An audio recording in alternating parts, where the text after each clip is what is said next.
प्यारे बच्चों, आप सभी का स्वागत है हमारे YouTube channel physics with Vikas sir में। आज हम लोग बेटा क्लास 12th के जिस टॉपिक की बात करने वाले हैं वो आपके एक चैप्टर का एक ऐसा हिस्सा है जिसका नाम है किरचॉफ का नियम एवं वैद्युत परिपथ। उसी चैप्टर की एक कॉन्सेप्ट है सेल का टर्मिनल विभवांतर, सेल का विद्युत वाहक बल और सेल आंतरिक प्रतिरोध। इन तीन चीज़ों में बेटा संबंध की कॉन्सेप्ट बोर्ड एग्जाम में पूछा जाता है। 2 नंबर का यह प्रश्न है, आपसे साधारणतः क्वेश्चन पूछा जाएगा। सेल का टर्मिनल विभवांतर, विद्युत वाहक बल तथा आंतरिक प्रतिरोध में संबंध स्थापित करो। तो जैसे ही आपको ये हेडिंग मिलती है तो एक बात तो क्लियर है बेटा कि अगर हमें 3 में संबंध बताना है तो टर्मिनल विभवांतर को किससे प्रदर्शित करते हैं? V से, विद्युत वाहक बल को E से, आंतरिक प्रतिरोध को R से। एक ऐसा फॉर्मूला बनाना है जिसमें V, E, R तीनों आते हो। क्या आते हो? V, E, R तीनों आते हो। कैसे बनाएंगे? तो उसके लिए बेटा आप सावधानी का परिचय दीजिए। बोर्ड पे कुछ चीज़ें आपको लिखी हुई दिख रही होंगी, घबराइए नहीं, सारी बीमारियों का इलाज यहीं मिलेगा। हम सारी चीज़ें आपको यहाँ दर्शाएंगे और तरसाएंगे, दिखाएंगे। तो यहाँ पे सबसे पहले एक बेटा हमने यहाँ पे एक लॉजिकली कॉन्सेप्ट, एक फिगर को डेवलप किया है। इसलिए किया है, उसकी भी मेरी प्रॉब्लम थी एक्चुअली। आप अगर हमसे अभी जुड़े हो तो कोई बात नहीं, अगर पुराने जुड़े हो तो जानते हो कि कला में हम बेटा एक्सपर्ट है।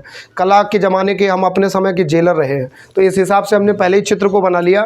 इसमें एक हमने बेटा बैटरी बनाई है। इस बैटरी का ये प्लस पॉइंट और ये माइनस। इसमें इस सेल का जो विद्युत वाहक बल होगा वो बेटा कितना होगा? E। इसकी डायरेक्शन कहाँ होगी? धन सिरे से ऋण सिरे की ओर। यानी कि सेल में जो इलेक्ट्रिसिटी करंट फ्लो होगा उसकी बेटा डायरेक्शन ये रहने वाली है। इस प्रकार से इसमें करंट फ्लो होगा। आगे बढ़े, फिर से सुनो। यहाँ पे हमने एक वोल्टमीटर जोड़ दिया, यहाँ पे हमने एक अमीटर जोड़ दिया जो कि धारा को मेजर करने का काम करता है। आपको पता होगा बेटा अमीटर एक ऐसा यंत्र है जिसका उपयोग हम विद्युत धारा को एम्पियर में मापने के लिए करते हैं। वास्तव में अमीटर कैसे फंक्शन करता है ये हम आने वाले समय में देखने वाले हैं। इसी चैप्टर में है ये कॉन्सेप्ट, हम आपको डिफाइन करेंगे जल्दी। अच्छा बेटा, ये वोल्टमीटर है, ये भी इसी चैप्टर का एक हिस्सा है, मोहरा है, जिसमें आपको बताया जाएगा वास्तव में किसी परिपथ में वोल्टमीटर विभव को कैसे मेजर करता है। वोल्टमीटर का यूज़ हम विभव को मापने के लिए, अमीटर का यूज़ हम धारा को मापने के लिए करते हैं। और यहाँ पे बेटा हमने एक कुंजी जोड़ दी, जी हाँ, जिसको हम की के नाम से जानते हैं। एक होता है बेटा हमारा ओपन स्विच और एक होता है हमारा क्लोज स्विच। यानी कि अगर हमारा ये हमारा कैसा स्विच में आता है बेटा? पॉइंट समझो बेटा, ये एक्चुअली हमारे सर्किट को डिफाइन करता है, सरल भाषा में समझ लो। इसका मतलब हो जाता है क्लोज सर्किट। क्या हो जाता है बेटा? Close circuit. अगर सर्किट हमारा कंप्लीट होगा, सर्किट हमारा बंद होगा, यानी परिपथ हमारा पूरा होगा तो धारा का प्रवाह होगा, और परिपथ अगर पूरा नहीं होगा तो धारा का प्रवाह नहीं होगा। इसको बेटा हम इसकी शॉर्ट वर्ड से डिफाइन करते हैं, के बोलते हैं। अगर इसको इस तरह से बनाया गया होता, बीच में कोई डॉट नहीं होता, तो इसका मतलब क्या है कि हमारा सर्किट कंप्लीट नहीं, अर्थात करंट का फ्लो नहीं होगा। अच्छा, हम बेसिक सी बातें कर लेते हैं। ये क्या जो चीज़ें जुड़ी हमने बता दी। ये बेटा हमने बाह्य प्रतिरोध जोड़ दिया जिसको हम बोलेंगे कैपिटल R। सेल की प्लेटों के बीच में व्यय होने वाले प्रतिरोध को हम बोलेंगे आंतरिक प्रतिरोध R। इसकी हम थोड़ी सी कॉमन सी भाषा लिख सकते हैं, सब कॉमन सी भाषा लिख सकते हैं। माना कि सेल का विद्युत वाहक बल E और सेल में जो प्रवाहित होने वाली धारा I तथा सेल के सिरों के मध्य जुड़ी कुंजी K, बाह्य प्रतिरोध R, अमीटर A और वोल्टमीटर V है, जो कि एक दूसरे से परस्पर जुड़े। अतः अब बेटा इसको हल करने के लिए हम जो कॉन्सेप्ट लगा सकते हैं वो क्या है? पहले फील करो हुआ क्या है। कॉन्सेप्ट ये कहती है कि यहां से धारा आएगी, यहां से धारा आएगी, तार में जाएगी, कुछ धारा यहां व्यय होगी और कुछ धारा यहां व्यय होगी। बात को समझने की कोशिश करो। टोटल धारा कितनी आएगी? जितनी यहां है बैटरी में। कुछ यहां व्यय हो जाएगी, कुछ यहां व्यय हो जाएगी। सपोज करो आप 50 रुपए घर से लेके निकले। अब 50 रुपए अगर आप घर से लेके निकले हो तो 30 रुपए की आपने आइसक्रीम खा ली और 20 रुपए की मुरमुरिया खा ली। तो अब बताओ बेटा, 50 रुपए लेके निकले हो और 2 चीजें आपने बाजार से खरीद ली, तो 50 रुपए आपके कहां खर्च हो गए? 2 जगह खर्च हो गए। कहां कहां? एक तो मुरमुरिया में, जिसको मुरमुरा के नाम से जानते हैं, और एक आपका आइसक्रीम खाने में। तो आपके 50 रुपए बराबर हम लिख सकते हैं 30 रुपए प्लस 20 रुपए। ऐसे यहां पे बेटा इस सेल का जो कुल विद्युत वाहक बल है वो कितना है? E। इस E का मान कितना होगा? जो यहां पे व्यय हुआ वो और जो यहां पे व्यय हुआ वो। बात क्लियर है? बात क्लियर है?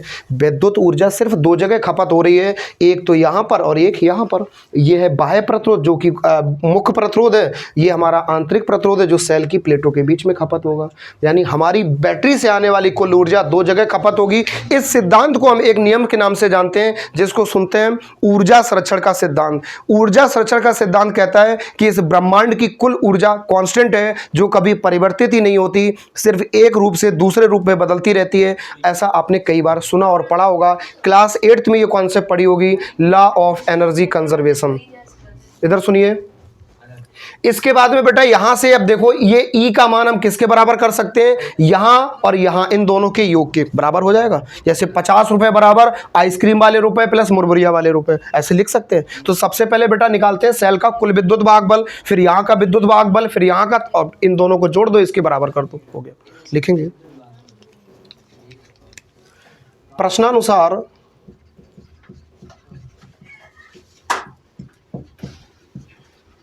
सेल का कुल विद्युत वाहक बल। अब बताओ बेटा सेल का कुल विद्युत वाहक बल क्या होता है, E बराबर W अपॉन Q। यहां पे बेटा W क्या है, कार्य, W क्या है, कार्य। इस Q का मान अगर हम लिखना चाहें तो क्या लिख सकते हैं, देखेंगे बाद में। इस Q को बेटा इधर ले आओ, तो E इंटू क्यू बराबर W, कोई दिक्कत तो नहीं। इसे हम इंटरचेंज करके लिख सकते हैं, W बराबर E इंटू क्यू, कोई दिक्कत तो नहीं बेटा। इस Q का मान हम क्या लिख सकते हैं जरा बताइए। इस Q का मान N ही नहीं लिखेंगे, चालक तार में धारा प्रवाहित हो रही है, तो Q बराबर हम लिख सकते हैं बेटा I इंटू टी। बताओ करंट वाले चैप्टर में आपने इस कॉन्सेप्ट को पढ़ा है। तो बेटा यहाँ पे हम फाइनली लिख लेते हैं कि जो किया गया कुल कार्य है वो कितना है, E इंटू इस Q की जगह क्या लिखेंगे, I टी। तो फाइनली बेटा कॉन्सेप्ट आ गई EI टी। अब सुनो हम कहना क्या चाहते हैं, हम ये कहना चाहते हैं कि यहाँ से जितना बेटा विद्युत वाहक बल आएगा वो दो जगह व्यय हो रहा है, एक तो यहाँ पर, एक यहाँ पर। यहाँ पे कुल विद्युत वाहक बल इतना है, तो हमें यहाँ से अगर कार्य निकालना चाहें तो वो इतना आ गया हमारे पास, W बराबर EI टी।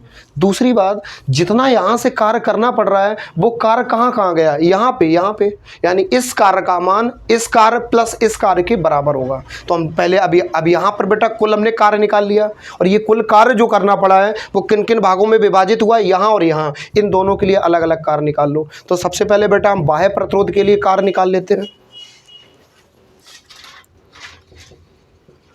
बाह्य प्रतिरोध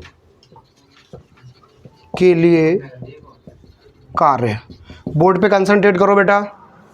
बोर्ड पे जब कंसंट्रेट करोगे तो बाह्य प्रतिरोध यही कार्य से ट्रांसफर करेंगे। W बराबर फॉर्मूला क्या है बेटा, EIT। अब इस फॉर्मूले को हम इस R से कैसे जोड़ सकते हैं, कैसे जोड़ सकते हैं,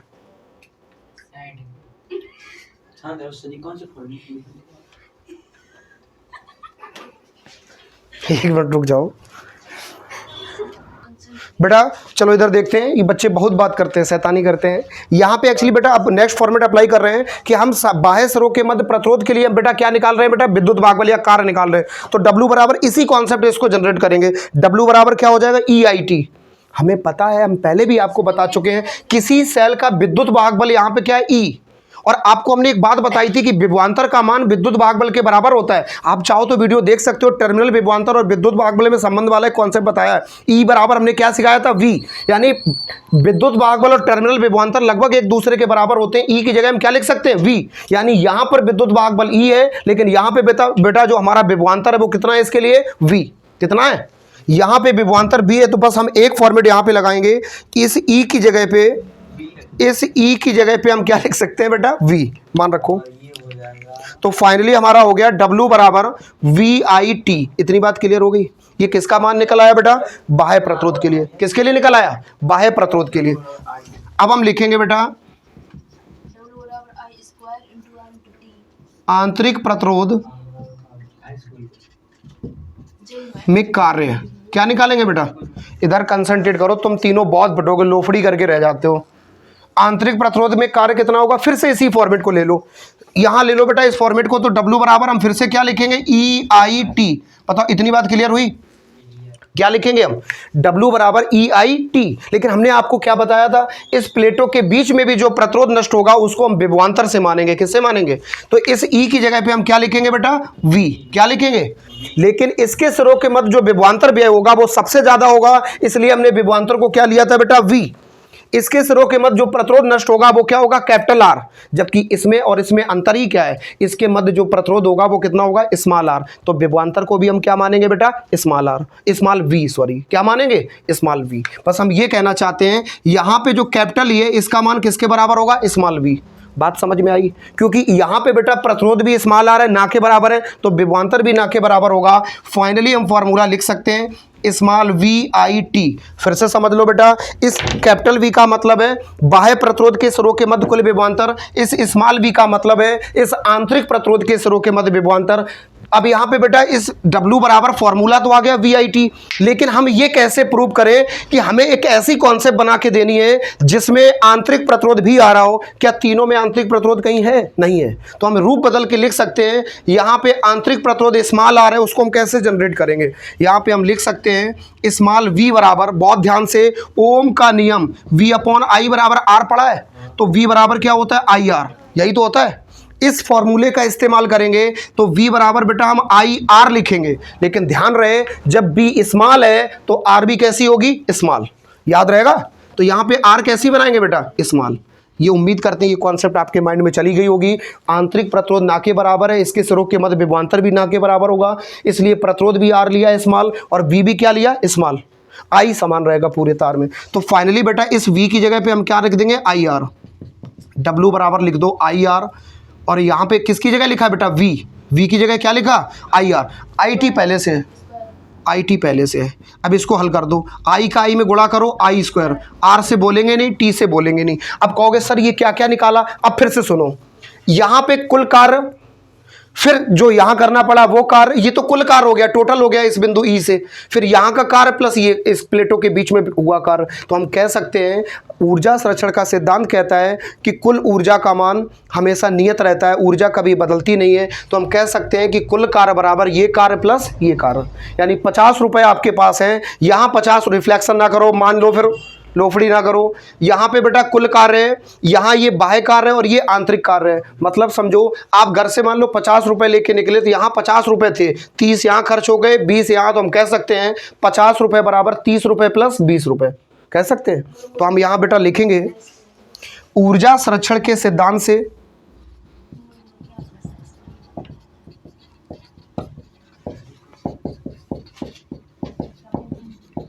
ऊर्जा संरक्षण का सिद्धांत क्या कहता है बेटा? कुल कार्य बराबर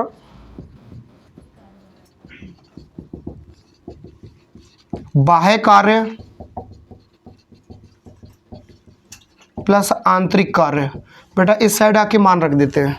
कुल कार्य कितना है? कितना है बेटा? EIT। तो हम लिख सकते हैं, ऐसे लिख दो इज्जत से, पहले W कुल बराबर, ये क्या है बेटा? W बाह्य, प्लस ये क्या है? W आंतरिक। चलो आगे बढ़ते हैं। W कुल का मान कितना है बेटा? सबके मान रख दो, बस हल कर दो। W कुल का मान है EIT, और W बाह्य कितना है बेटा? W बाह्य है VIT plus I square RT। That's all. इसको सिर्फ कैलकुलेट करना है, इज्जत से करो।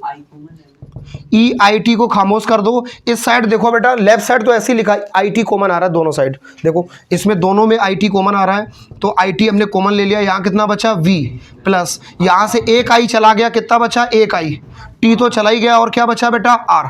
इतनी बात समझ में आई? IT से IT कट जाएगा, फाइनली आ गया E बराबर V प्लस IR। इसको देख के बेटा सोच रहे हो कि सर ये तो आंसर लगा ही नहीं मेरे को। अभी लगेगा तेरे को आंसर। ये बेटा यहाँ लिखा है, इधर देखो, E बराबर V प्लस IR, ऐसे ही तो लिखा है। तो बेटा इसको अगर हम थोड़ा लिखना चाहें, इंटरचेंज करके एक फॉर्मेट बनाना चाहें, जैसे कि इस IR को हम इधर लेके आना चाहें, ये IR हमारा इधर प्लस का है, तो इधर आएगा किसका? हो जाएगा माइनस का, यानी E माइनस IR बराबर V। क्या हो जाएगा बेटा? V। एक सेकंड थोड़ा वेट करो, देखो बेटा यहाँ कंसंट्रेट करो। यहाँ पे हम क्या करते हैं, E बराबर V प्लस IR लिखा हुआ है, तो इसमें बेटा इस IR को हम इधर लेके आए, किसका हो गया? माइनस का। बराबर में लिखा है V, से इंटरचेंज करके लिख देंगे V बराबर E माइनस IR। बस यही मेरा फाइनल आंसर है। क्लियर? यहाँ पे V का मतलब विभवांतर है, E का मतलब विद्युत वाहक बल है, I का मतलब धारा है, R का मतलब आंतरिक प्रतिरोध है। हमें किसमें संबंध निकालना था? टर्मिनल विभवांतर V है, विद्युत वाहक बल E है, आंतरिक प्रतिरोध R है, तीनों आ गए इस फॉर्मेट में। अब बेटा इसके एक कॉन्सेप्ट बन सकती है, टर्मिनल विभवांतर का मान किसी सेल के विद्युत वाहक बल के बराबर होता है जबकि आंतरिक प्रतिरोध का मान ना के बराबर हो। अर्थात किसी सेल का विद्युत वाहक बल उसके आंतरिक प्रतिरोध पर निर्भर करता है, क्योंकि आंतरिक प्रतिरोध का मान अगर बढ़ेगा तो उसकी ऊर्जा उसमें व्यय होती, नष्ट होती, बर्बाद होती। अर्थात सीधा निष्कर्ष है कि ऊर्जा का ह्रास होता है अगर सेल की प्लेटों के मध्य ऊर्जा की खपत होती है तो। इससे बेटा हम कुल धारा का मान निकाल सकते हैं। अभी जाना नहीं है, कुल धारा का मान कैसे निकालेंगे देखना है। देखो बेटा हम लोग आगे बढ़ रहे हैं। इस कॉन्सेप्ट में एक छोटा सा पॉइंट है, उसको हम फॉलो कर लेते हैं। अगर सेल से प्राप्त कुल धारा का मान निकालना चाहें तो कैसे लिख सकते हैं? सेल से प्राप्त धारा के लिए अभी छोटा सा फॉर्मूला आया था, तो हम लिखेंगे, हम जानते हैं, इधर हमने ये फॉर्मूला पढ़ा है, V बराबर E माइनस आई आर। यहाँ से बेटा विभवांतर का मान रखना चाहें तो कितना रखेंगे? V बराबर आई आर, यही तो रखेंगे। इस विभवांतर का मान रखो आई आर बराबर E माइनस आई आर। इधर ये बेटा स्मॉल आर है और ये कैसी है? Capital R. ये बाह्य प्रतिरोध यानी कि मुख्य प्रतिरोध और ये आंतरिक प्रतिरोध है। इस आई आर माइनस में इधर लेके आओ, प्लस में हो जाएगा I R plus I R बराबर E। कोई दिक्कत तो नहीं बेटा? इन दोनों में आई कॉमन आ रहा है, ले लो। Capital R plus small R equal में क्या है बेटा? E। यहाँ से अगर आई का मान निकालेंगे तो आर प्लस आर कहाँ चला जाएगा? डिवाइड में। यानी फाइनली हम कह सकते हैं आई बराबर E upon capital R plus small R. कुछ समझ में आया कि नहीं आया? बुद्धि में गया कि नहीं गया? हमने वही तो आपको बताया था। कुल धारा किसके बराबर हो जाएगी? सेल का कुल विद्युत वाहक बल बटे बाह्य प्रतिरोध प्लस आंतरिक प्रतिरोध। यानी सरल भाषा में विद्युत धारा बराबर सेल का कुल विद्युत वाहक बल बटे कुल प्रतिरोध। और कुल प्रतिरोध कितना होता है? जो परपथ में उपकरण जुड़े हैं वो और विद्युत सेल की प्लेटों के बीच में खपत हो रहा है वो। फिर से सुनो, धारा बराबर सेल का विद्युत वाहक बल अपॉन बाह्य प्रतिरोध प्लस आंतरिक प्रतिरोध। इस फॉर्मेट को आप याद रखना कि कुल धारा का मान अगली कॉन्सेप्ट में बहुत ज़्यादा यूजफुल होने वाला है बेटा, क्योंकि कल हम आपको बताने वाले हैं सेलों का संयोजन एक दूसरे से परस्पर कैसे करते हैं। कृपया वीडियो को लाइक करें, चैनल को सब्सक्राइब करें और इसी प्रकार से हमसे कंटिन्यू जुड़े रहें और बच्चों को वीडियो शेयर भी करें। बहुत बहुत बधाई, आपको बहुत बहुत धन्यवाद। अग्रिम भविष्य की।